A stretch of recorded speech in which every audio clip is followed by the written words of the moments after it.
In that agonizing moment, when the cold sterility of the hospital walls met my desperate pleas, I felt utterly forsaken. As I lay on the operating table, my heart pounded with fear and betrayal, knowing that my parents, the very people meant to cradle me in love, had refused to care for my newborn twins. Their callous words, burden, reverberated like a cruel mantra, while they nonchalantly slipped away to a concert, leaving me in the lurch. That shattering betrayal, etched deep in my soul, became the beginning of a journey defined by heartbreak, resilience, and the painful search for my own worth. I still remember that night with a clarity that has never faded, a night when my body was vulnerable, my spirit battered, and the world seemed to collapse under the weight of neglect. The surgery I needed was both essential and perilous, a procedure that would save my life, yet it required hours under the scalpel while I lay unconscious, hoping and praying for a miracle. But the real cruelty wasn't in the surgery itself, it was in the absence of care when my twins, the little lives I'd barely begun to know, needed nurturing the most. My parents, the ones I had trusted implicitly, had declared that looking after the twins was not my problem but theirs. And yet, when I needed them most, they had not only shirked their responsibility, but they had branded me a burden and chosen to spend a carefree evening at a concert. The memory is seared into my consciousness like an open wound. I remember waking up from anesthesia to find the sterile white of the recovery room and the incessant beeping of monitors as my only companions. Confusion blurred with pain as I tried to grasp what had happened during the hours I was unconscious. It wasn't long before a nurse, her expression etched with sympathy, explained the unthinkable. My parents had left, leaving my twins in the care of strangers, or worse, abandoned in the chaos of the moment. I could hardly believe it. The people who had raised me, who had always been my pillars of support, had cast me aside as if I were nothing more than an inconvenience. I recall the nurse's soft, almost hesitant tone when she said, "They said you were a burden." Those words echoed in my mind like a cruel refrain. How could they see me, a person who had borne the weight of parenthood at such an early stage, as nothing more than an unwelcome encumbrance? I struggled to process the reality of it all. The hospital room, cold and impersonal, felt like the backdrop to a personal tragedy that I had never imagined could exist in my own life. My heart ached not only for the physical pain from the surgery but for the emotional wounds inflicted by the callous abandonment of those who were supposed to love me unconditionally. In the weeks that followed, I embarked on a lonely journey of recovery, both physically and emotionally. Each day, as I fought to mend my body, the memories of that night gnawed at my mind. I began to question everything about the people I had once trusted. What had driven my parents to act in such a callous manner? Had my own inadequacies somehow made me unworthy of their care? The questions spiraled into a storm of self-doubt and despair, leaving me to wonder if I would ever be able to trust or love again. I found solace only in the quiet corners of my thoughts and the steady rhythm of my recovery. My twins, fragile and new, became both a reminder of my own failure and a beacon of hope. Their tiny faces, when I finally held them in my arms, were filled with a tenderness that I yearned to protect at all costs. They were innocent, untouched by the bitterness of the world, yet their very existence was a stark reminder of the deep, unresolved wounds that had been inflicted upon me. In the midst of my pain, I resolved that I would not allow their vulnerability to be further exploited by those who had abandoned us. Slowly, as my body began to heal, I started seeking answers. I reached out to friends, counselors, and even distant relatives to piece together a narrative that might explain such heartless behavior. Some whispered that my parents had always resented the responsibility that came with caring for children, that the twins represented a chain of obligations they never wished to bear. Others hinted at deeper, hidden resentments, years of accumulated disappointments and unmet expectations that had finally erupted in that fateful moment. I learned that sometimes, the burden of expectations can drive even those closest to you to act in ways that defy reason. Yet, in the quiet solitude of my long, sleepless nights, I also began to understand that the neglect I experienced was not a reflection of my worth, but rather a failure of those who were supposed to care. I started to document my feelings in a journal, each entry a raw, unfiltered outpouring of the grief, anger, and confusion that had become my constant companions. I wrote about the sharp sting of the nurse's words, the cold indifference of my parents, and the profound loneliness that enveloped me as I lay recovering. With each word, I felt a small measure of power, a reclamation of my own voice, which had been drowned out by the echoes of betrayal. As my physical scars began to fade, the emotional ones remained stubbornly vivid. I attended therapy sessions, where I was encouraged to confront the pain head-on rather than bury it beneath layers of shame. In those sessions, I began to unravel the complex tapestry of emotions that defined that night. I learned to see that my parents' actions were as much about their own internal struggles as they were about my perceived shortcomings. Yet, that understanding did little to soothe the sting of being called a burden. Those words, so simple yet so devastating, had shattered the very core of my self-esteem. I remember the day I finally met with my parents to discuss what had happened. It was a cold, gray afternoon, the sky mirroring the somber mood that hung between us. My heart pounded as I sat across from them at a small table in a modest restaurant, my twins resting quietly in a stroller outside the window, a silent testament to the new life I was determined to protect. I asked them, voice trembling with a mixture of anger and hurt, "Why did you leave us when we needed you the most? Why did you call me a burden?" Their eyes, clouded with a mixture of regret and defiance, did little to answer the question. My mother's response was mired in excuses about personal freedom and a desire for a life unencumbered by responsibilities.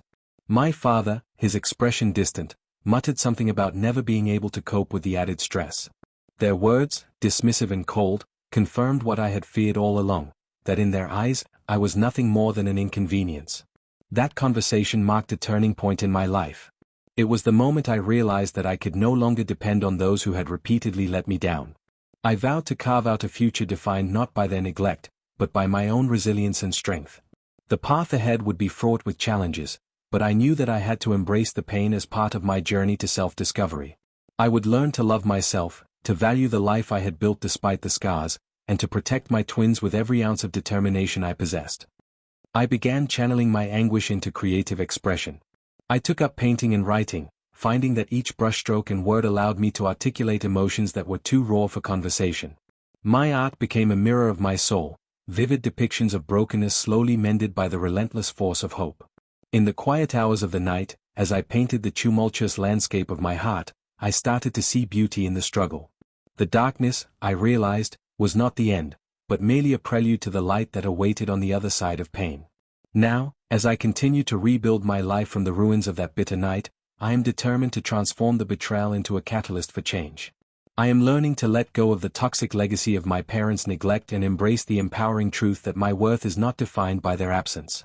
My twins, with their innocent smiles and untainted hope, remind me every day that even in the midst of profound abandonment, love can still flourish. And though the journey is long and the wounds may never fully heal, I am resolved to step forward with a heart unburdened by the past, ready to create a future where I am the guardian of my own destiny. In the wake of that unforgiving night, I found myself wandering through days that felt interminable, each one a mirror of sleepless torment and desperate introspection. The sterile corridors of the hospital had long since faded into memory, replaced by a barren apartment that echoed with the emptiness of abandonment. I was left to confront a reality in which I was both caregiver and sole survivor, with my newborn twins in a fragile cradle by my bedside and the echo of those damning words, burden, reverberating relentlessly in my mind. I spent the first few weeks in a daze of physical recovery and emotional disintegration. Every hour was a battle, my body struggled to mend after the invasive surgery, while my heart ached under the weight of betrayal.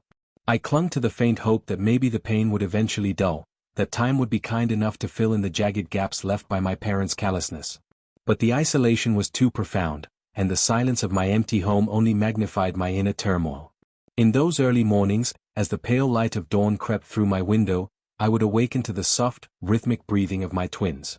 Their innocent faces, still swaddled in pastel blankets, stirred a bittersweet cocktail of tenderness and despair within me. Every smile they offered was a reminder of my own vulnerability and a silent plea for protection. Protection I desperately longed to give, yet felt utterly incapable of offering without the familial support I had so dearly needed. I often sat by their tiny cribs, stroking their soft hair, and whispered promises that I would one day rise above this pain. But as the day wore on, the loneliness would claw its way back in, and I would find myself questioning if I could ever trust the world again. In an effort to escape the oppressive solitude, I reached out to a support group for new parents, a motley collection of souls each grappling with loss, abandonment, and the harsh realities of life. There, in the gentle hum of shared sorrow and tentative hope, I discovered a community that resonated with my pain. I listened as others recounted their own tales of betrayal and neglect, their voices quivering with the raw emotion of heartbreak. One woman, her eyes rimmed with tears, spoke of a father who had abandoned her in a moment of crisis. Another man described how his family had dismissed his struggles, leaving him to fight his demons alone. Their words, at once heartbreaking and oddly comforting, revealed that I was not an isolated casualty of cruelty, but part of a vast tapestry of human suffering. Yet, even as I forged connections with those who understood my plight, the ghost of my parents' abandonment continued to haunt me. I would often replay that night in my mind, the sterile chill of the operating room, the sound of monitors beeping, and the crushing moment when I learned of their desertion. The memory was like a needle, pricking the raw flesh of my soul with every recollection. I began keeping a diary, a desperate attempt to capture my emotions in words. I scribbled through the darkness of many sleepless nights, pouring out my rage, my sorrow, and the gnawing emptiness that threatened to swallow me whole. The act of writing, though painful, became a lifeline, a way to reclaim my voice when the world around me seemed intent on silencing it. As the weeks bled into months, I realized that the true battle was not only against the physical scars of surgery or the overwhelming grief of abandonment, but against the insidious belief that I was unworthy of love. I found myself in long, contemplative walks along rain-soaked sidewalks, where the city's indifferent bustle offered both distraction and harsh clarity. In those moments, I'd reflect on my childhood memories, recalling times when my parents' smiles had once been warm and reassuring.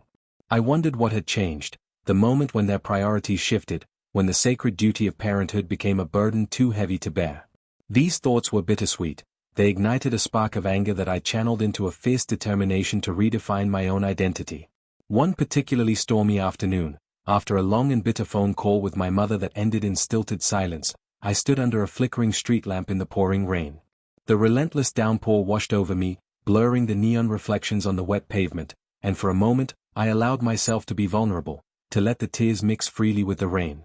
In that raw, unguarded moment, I realized that pain could be both destructive and transformative. I wasn't meant to be defined by their rejection, I was meant to rise above it, to forge my own path even if it meant starting from the ashes of a shattered past. Emboldened by this revelation, I began to explore creative outlets that would allow me to channel my tumultuous emotions. I revisited an old passion, painting. Dusting off a set of watercolors and canvases that had long been relegated to storage, I set up a small studio in the corner of my apartment. With every brushstroke, I poured out the agony and the hope that warred inside me. I painted abstract landscapes that evoked the turbulence of my inner world, swirling blues and grays that gradually gave way to streaks of gold and red, symbolizing the faint promise of renewal. Over time, my canvases began to fill with images that told a story of pain intermingled with resilience, a visual diary of my struggle against the currents of abandonment. My art soon became a refuge, a sanctuary where I could express the inexpressible. I spent hours at my easel, often losing track of time as I worked through the layers of paint, each color a fragment of my shattered past slowly melding into a portrait of emerging strength. I even started sharing my work in an online community of artists who, like me, had turned their personal tragedies into masterpieces of expression. The feedback was both cathartic and empowering, a reminder that beauty could emerge from even the darkest of experiences. At the same time, I began attending counseling sessions to address the deep-seated wounds left by my parents' neglect. My therapist, a patient and insightful woman named Dr. Collins, helped me unpack the myriad of emotions that had become tangled within me. In our sessions, I was encouraged to confront the painful narratives that had been woven into my identity. I learned to see that my parents' actions, however callous, were a reflection of their own limitations rather than a measure of my worth. Through guided introspection, I slowly began to dismantle the toxic belief that I was a burden, a belief that had been imposed upon me with such cruelty. Dr. Collins introduced me to mindfulness practices that enabled me to observe my thoughts without being overwhelmed by them. I learned to sit in silence, to breathe deeply, and to let the turbulent emotions pass like clouds in a stormy sky. With time, I began to cultivate a sense of inner calm, a small but significant counterpoint to the chaos that had once defined my existence. These sessions, coupled with my creative pursuits, gradually forged a path toward healing. I started to understand that while the scars of abandonment might never fully disappear, they could be transformed into symbols of strength and survival. Despite my progress, the wound of that fateful night still pulsed with raw intensity. I often found myself wrestling with lingering anger not just at my parents for their blatant disregard, but at a world that seemed to reward callousness and selfishness.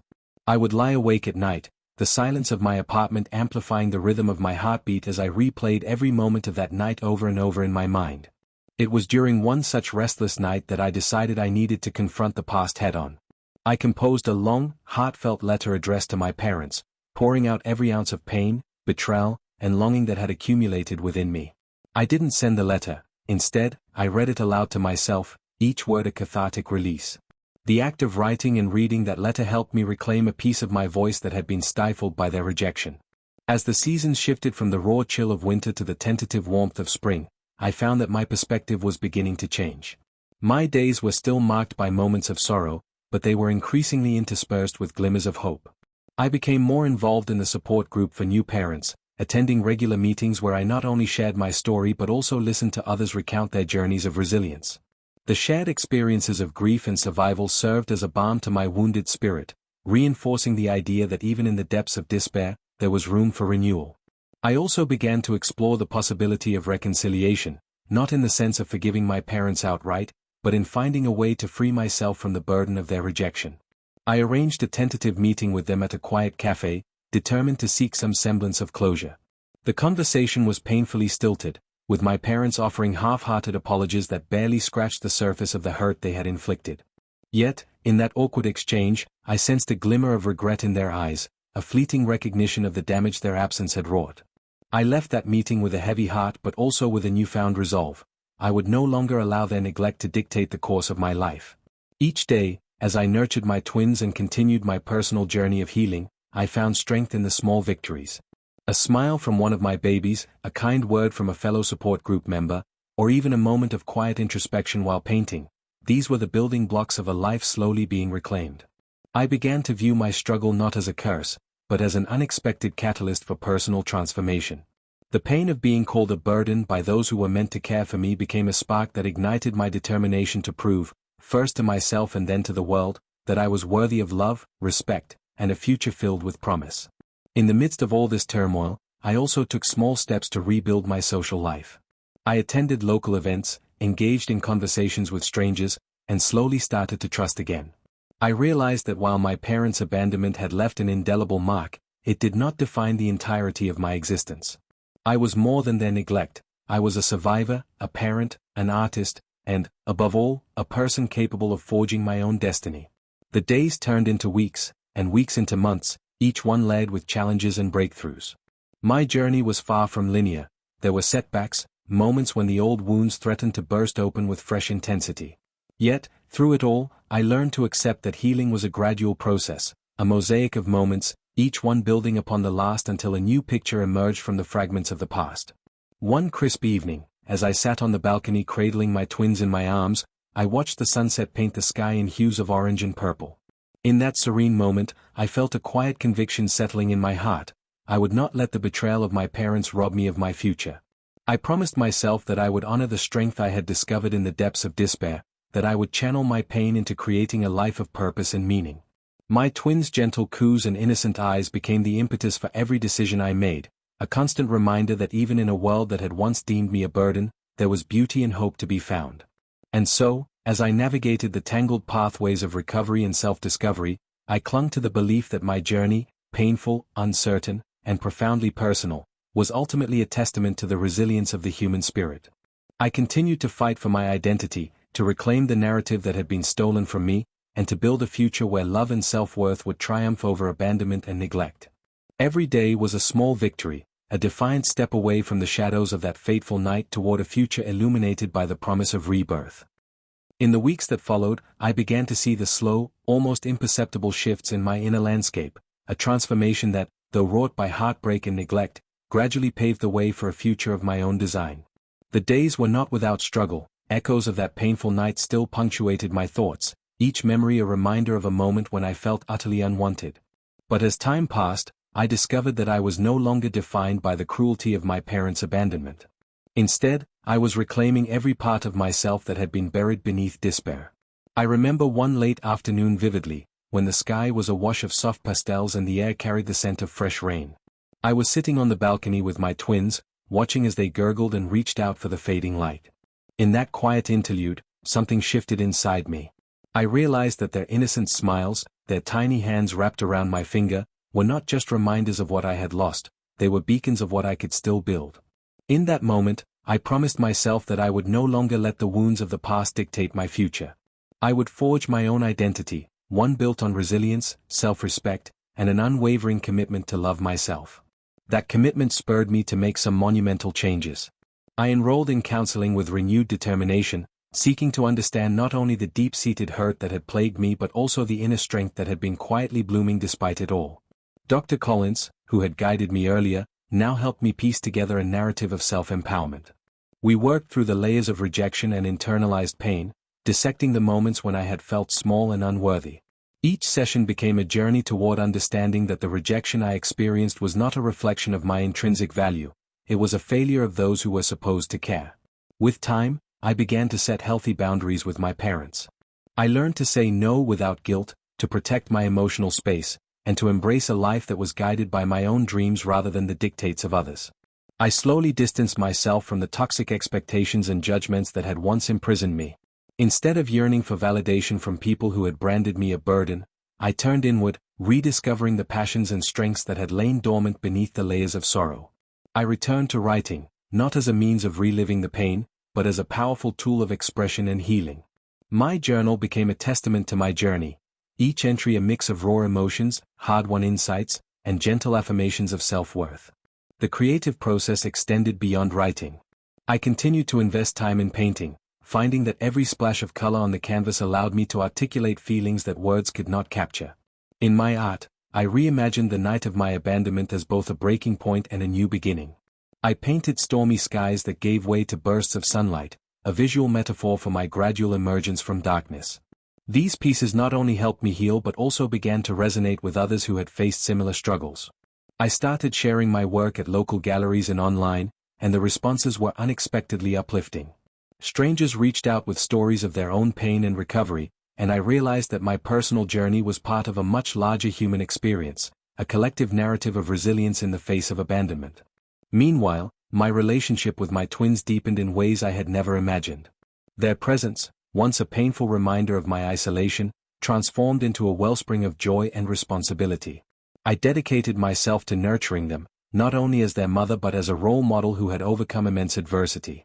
Every bedtime story, every gentle lullaby, every moment of quiet togetherness reaffirmed the truth that love could heal even the deepest wounds. Their innocent trust and unwavering reliance on me became my anchor, a constant reminder that I was not defined by my past, but by the actions I took to build a better future. I also began to rebuild parts of my social circle. Initially, I was wary of opening up to new people, haunted by the fear of further rejection. However, as I attended more support group meetings and community events, I gradually discovered that genuine connections were possible. I met others who had experienced loss, betrayal, and neglect, and through these shared experiences, I learned that vulnerability was not a weakness but a pathway to healing. I formed bonds with people who celebrated my strength and encouraged my growth, relationships that were built on mutual respect and empathy rather than obligation or pity.